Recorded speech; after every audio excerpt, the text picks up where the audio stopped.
Well, that conversation with the chairman, Presidential Committee Tax and Fiscal Policy Reform, which the president had with that committee, happened some time ago. But the reason why we're having this conversation today is because just a few days ago, about 2 days ago, the Senate resolved to probe all tax waivers from the year 2015 till date, citing the fact that Nigeria had lost about 1.3 trillion naira to taxes and was in deficit of 3 trillion naira. All of this to tax waivers. So they say they want to probe these tax waivers that have been granted since 2015. And that's why we're having this conversation with the chairman, Presidential Committee, Tax and Fiscal Policy Reform, Mr. Taiwo Oyedele. Mr. Oyedele, it's always good to see you. Welcome once again to Sunrise Daily. Thank you, Mark. Good morning.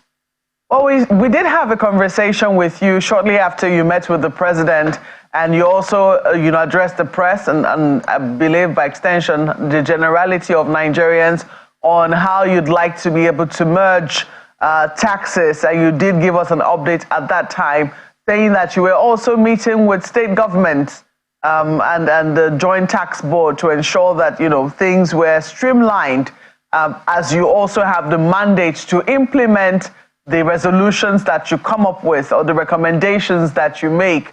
Can you quickly bring us up to speed with where you are in some of the recommendations that you've made and the progress that you've made so far?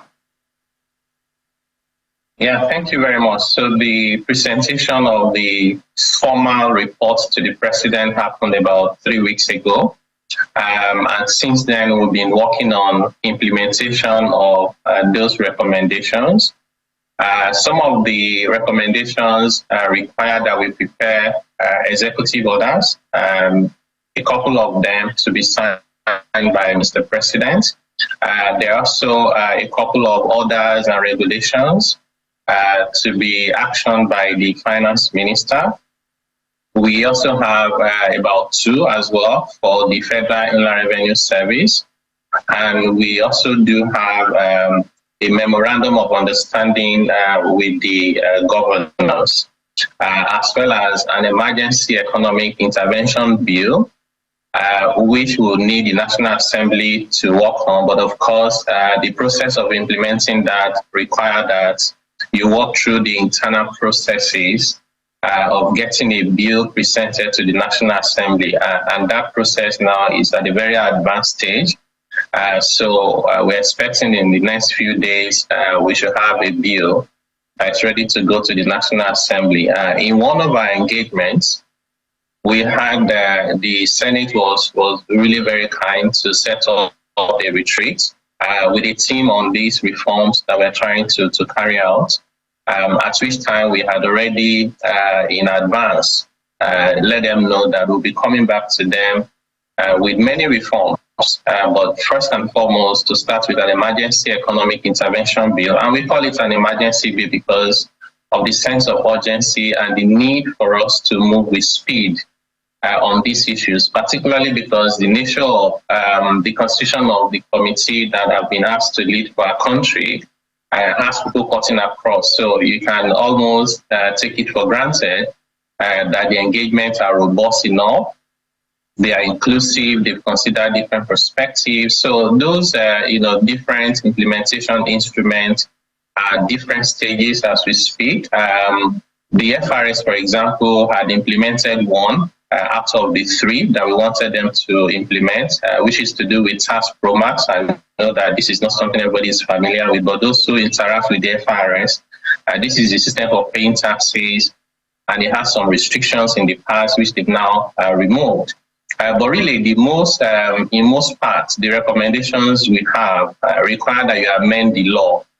So we cannot do that until the emergency bill has been passed. For example, there's a requirement for Nigerian companies and businesses to pay some levies and taxes in foreign currency, which is not helping our economy by creating unnecessary demand in foreign exchange market.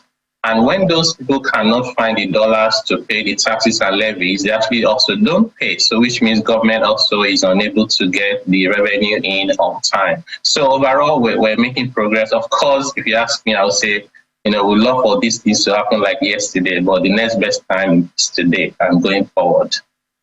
Okay, certainly good to hear that you are making progress in that regard, and we'll certainly be keeping our eyes out for the bill which you have spoken about, the emergency bill which you hope to transmit to the National Assembly. However, some of the, you also spoke to the fact that you'll also be needing the president to, sign some executive orders or move with some executive orders. Can you give some explanation to some of the executive orders that we can be expecting, or some of them which your committee is working on? Yes, so there is one that is to do with data for tax. And what does that mean? We're trying to work on a technology-driven intelligence database system for our tax administration in Nigeria, and by extension, revenue management. And the way this is supposed to work is to collect the intelligence within the system. First, that will help us to identify who indeed is poor, so that for economic planning, because this is not just about trying to tax people, no. So for economic planning, once you have data, you know who is poor, and then you can devise interventions, including if the government decides to do conditional cash transfer in a way that is transparent, can be audited, is credible, and it gets ultimately to the desired recipient or beneficiaries. So this system will require that we create a new database that would allow not only just the agencies within the federal government to work together and collaborate, share information, but the good thing about it is actually national. So it's also going to cut across states as well as local governments. We also have intelligence system that we're receiving from the rest of the world. Nigeria has signed a number of agreements and treaties, including the Common Reporting Standard that allows over 100 countries to share information with us. So some of this information we're already receiving, but we need to create this system for us to do it properly. So some of the parts of the implementation of this initiative will have to be signed by Mr. President. Other parts of that initiative will require amending the law. So again, in the Emergency Economic Intervention Bill, we have included provisions to amend the relevant laws, including N6tn. That's the the Identity Management Act. Will be amended. While on another hand, we have a draft executive order which Mr. President will need to action. We also have some of the provisions that we are putting into an executive order relating to coordination and working together by agencies, more like trying to promote cooperation, and then also putting in black and white the way we go about policies, because one of the things that creates issues for investors is the uncertainty about the policy environment. We think those things need to be documented, so that people would understand them, they will follow them, and when they fail to follow those processes, there can be consequences. All right.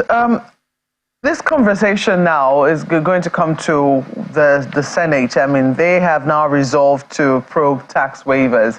You've talked about how some of the policies that have been put in place hobble or go against hobble the ability of taxpayers to be able to meet the tax requirements of government, especially when you're talking about taxes that are demanded in foreign exchange, and that makes it difficult. But it does appear that sometimes some policies of government, especially with regards to tax waivers, have been abused, and the Senate is saying that they're going to probe this. I mean, they allege that we've lost up to 1.3 trillion naira in tax waivers, and when in deficit of about 3 trillion naira, and they want to look at what has been happening with tax waivers since 2015. Is this a part of your mandate? Is this a part of the mandate that your committee has? And what can you tell us in this regard? Yeah, thank you. Yes, so the answer is yes. So this is part of the mandate of my committee. And it was also actually one of the things we discussed with the Senate at the retreat we had last month. I think it's about 4 or 5 weeks ago now. And essentially, the summary is that every country, gives one form of waivers, incentive, or the other. So in principle, there's nothing wrong with granting waivers. But the way we have done this over the years essentially has meant that we haven't been as prudent about the waivers that we granted. We haven't been as transparent in granting them. And in some cases, it's been based on those who have contacts and access. While some are benefiting, you find someone else who is doing business in the same industry does not have access to it. And what that means is not only were we wasting taxpayers' money on those incentives, we created economic distortion that wasn't good for the operation of the market and by extension, not helpful for the economy. So therefore, we identified very quickly in the course of our work that we needed to look at our incentives regime. And we're working through that process as we speak. So it's to try and rationalize it so that every ₦1 that we give away, one, is properly designed in terms of the targets. There's cost benefits analysis, which means for every ₦1 you give away, there should be more than ₦1 benefit that you can actually quantify and measure that you are getting back, including, even when they are not quantifiable in financial terms, but in terms of the other social benefits. The other aspect of it is to measure that properly and report it in line with the law. In some cases, you would even need to get the approval of the lawmakers because you're really just spending taxpayers' money. But having said that, I'll say that, as part of our engagement, and that's an ongoing engagement with the lawmakers, we will share our thoughts with them on this particular matter of tax incentives and the oversight function that they want to carry out, which is okay.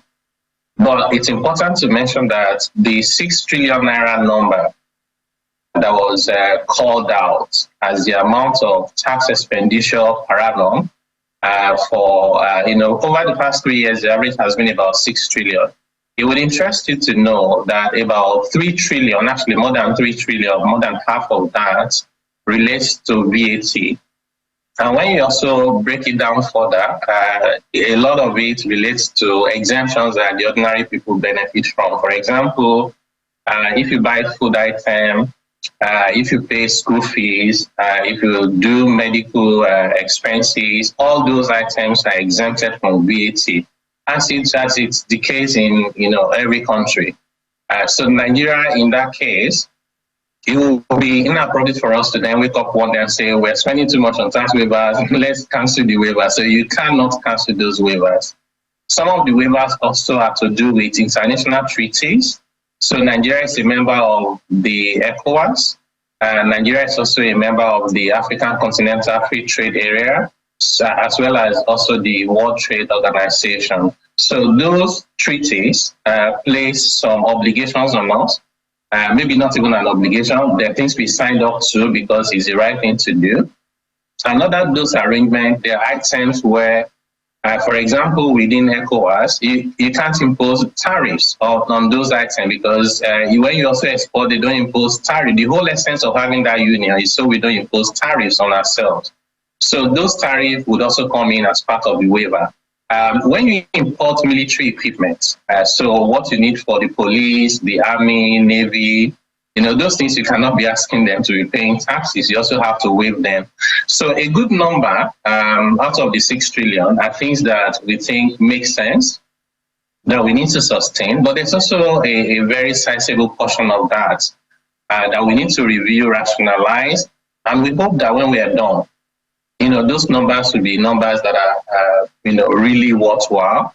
And more importantly, proper accountability and transparency on what is being granted, who is being granted to, the process of granting it, and following due process of the law in doing so.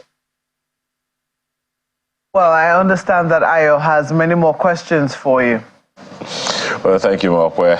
Well, So many questions, but I'm very, very certain we may not be able to cover them all. But, very quick one, Mr. Oyedele. Are we talking about 6 billion or 6 trillion? Because I remember at some point you had mentioned that we had, over the past 3 to 4 years, we'd given out about 6 trillion annually in tax waivers.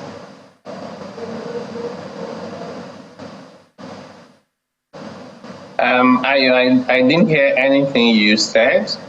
Maybe if your tech people can work on this. Can you hear me now? Can you hear me now, Mr. Oyedele?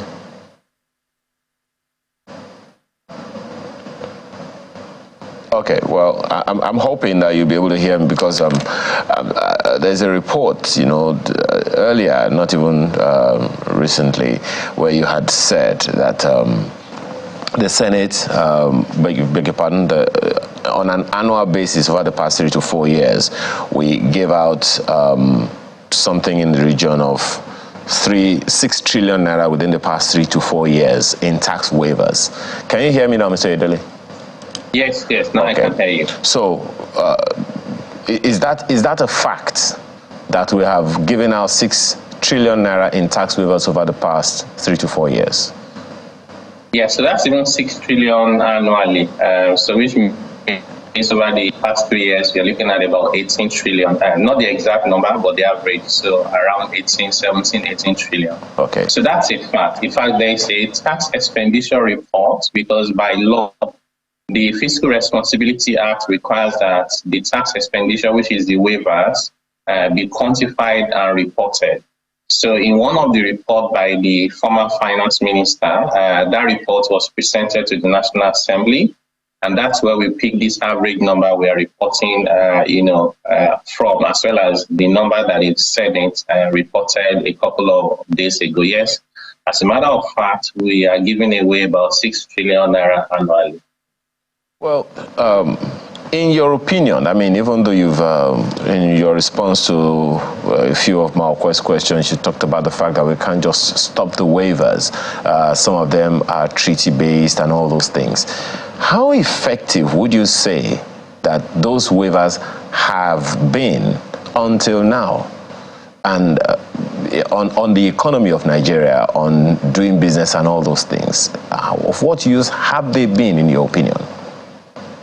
Yeah, very good question, Ayo. So unfortunately, as a country, we haven't been measuring that, which is really the part that makes it painful, because it will then appear like you just wasted the money you didn't even have in the first place.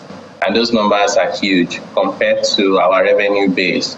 If we were a country where we're making 60, 70 trillion naira and you gave away 6, maybe we'll say we can live with it, but we're barely even generating the revenue generated by the FRS in 2021 and the year before last was just, barely 6 trillion. And then you give that away in tax waivers and incentives, but we haven't been measuring the impact on the economy. Of course, if we are talking about waivers of VAT of basic food item, medical, like now, we also have requested that government suspend VAT on diesel for very obvious reasons, as well as suspend VAT and don't input import duties on CNG conversion. So there are things you have to do at time that are important, because at the end of the day, governance is about the people.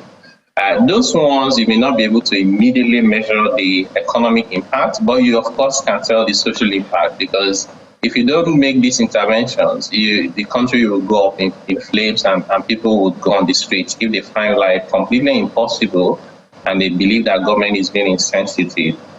So having said that, the other waivers, whether those waivers are to do with income tax exemptions, whether they're to do with duty and VAT waivers for some businesses, those, even the economic, the free trade zone area, where people can operate physically within Nigeria, but by law would assume that they are not within Nigeria, and then they get all manners of waivers, from duties to VAT to income tax.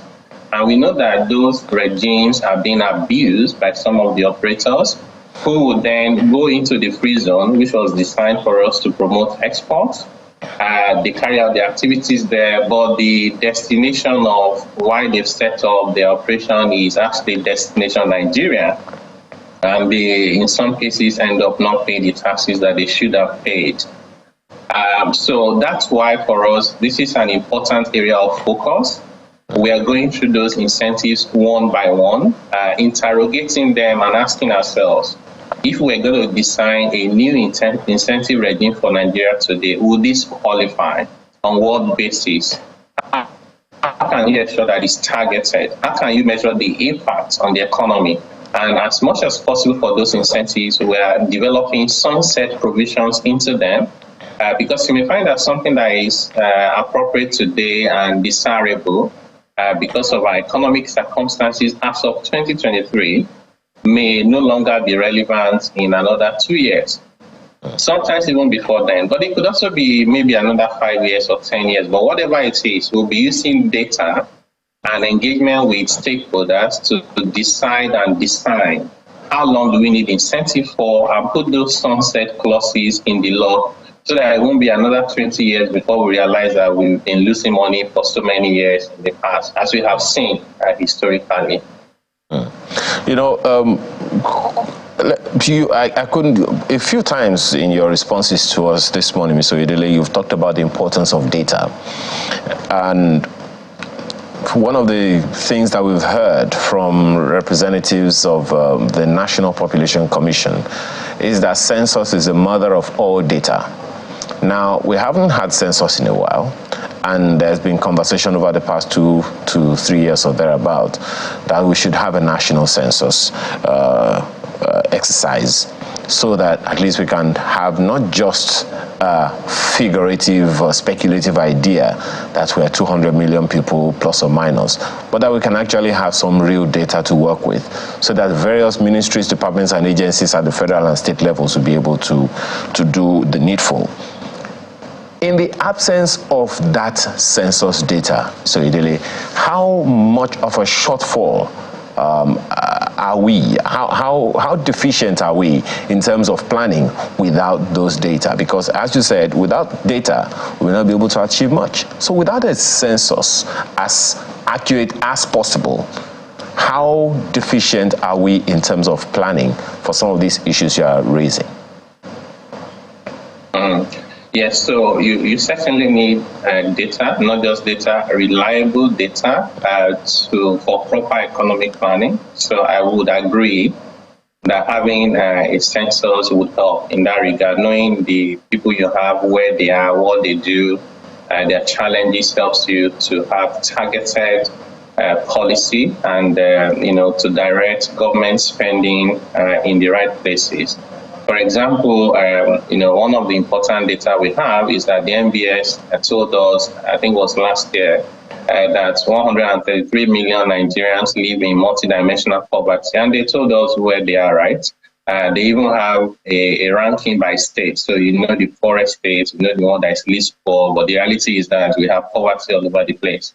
And they also told us why our people are living in multidimensional poverty, the dimension of the poverty. They told us, education, access to clean water, security, some basic assets, saving water, sanitation. Right? So you then expect that in subsequent budgets, at the state level, local governments and federal government would then prioritize our people the most, I will make the biggest impact. Having said that, I would also admit that we're not starting from ground zero at all. We do have a lot of reliable and credible information that we can use even as of today. Take, for example, NIN.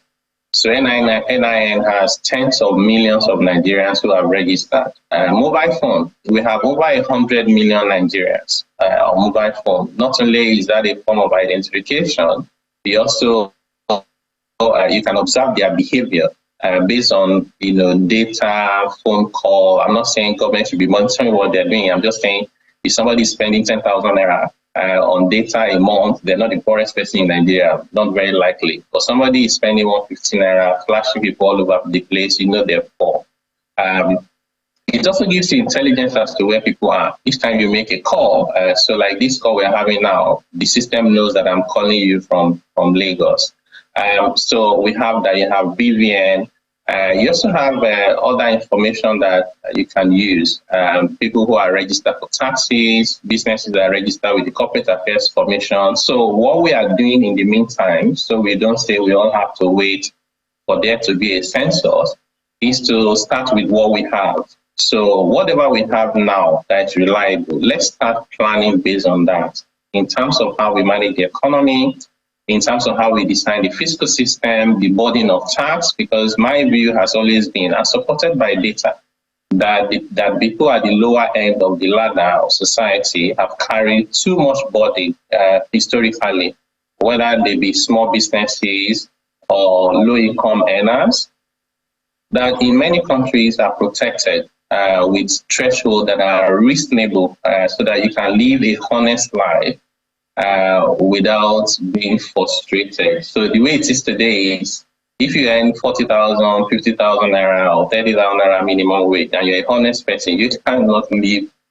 You cannot live, even if you are single, you're alone. I don't know how anybody survives on 30,000 naira a month unless you're really in a village where you don't pay rent, you don't do transport, you're able to farm your own products, and so on and so forth. So essentially, we want to start with the data that we have and build from there, and then systematically make sure that Nigeria as a country pay more attention to data.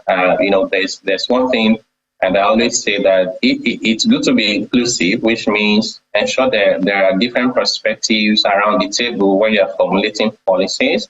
But all those, your inclusion and diversity will mean nothing if you haven't invited data to be on the table.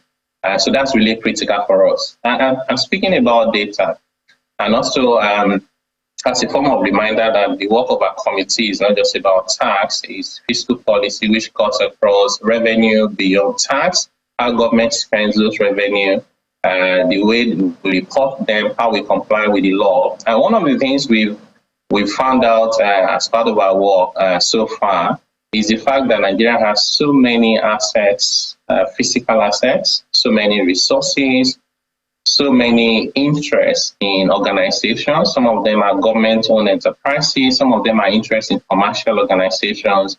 And we were surprised that in some cases, some of these entities were registered and owned by individuals. So you go to the Corporate Affairs Commission, and the person who is a shareholder to a government entity is an individual, whereas you have the Ministry of Finance Incorporation Act that requires that all government interests, all government assets should be managed by that entity, such that even when we said we're going to securitize NLNG dividend, we should have been talking about securitizing some of the returns of these MOFI entity. One thing you get is by bringing those assets together, you have clarity as to the size of your assets. You can also manage them efficiently so that they're giving you the right return that they should give you.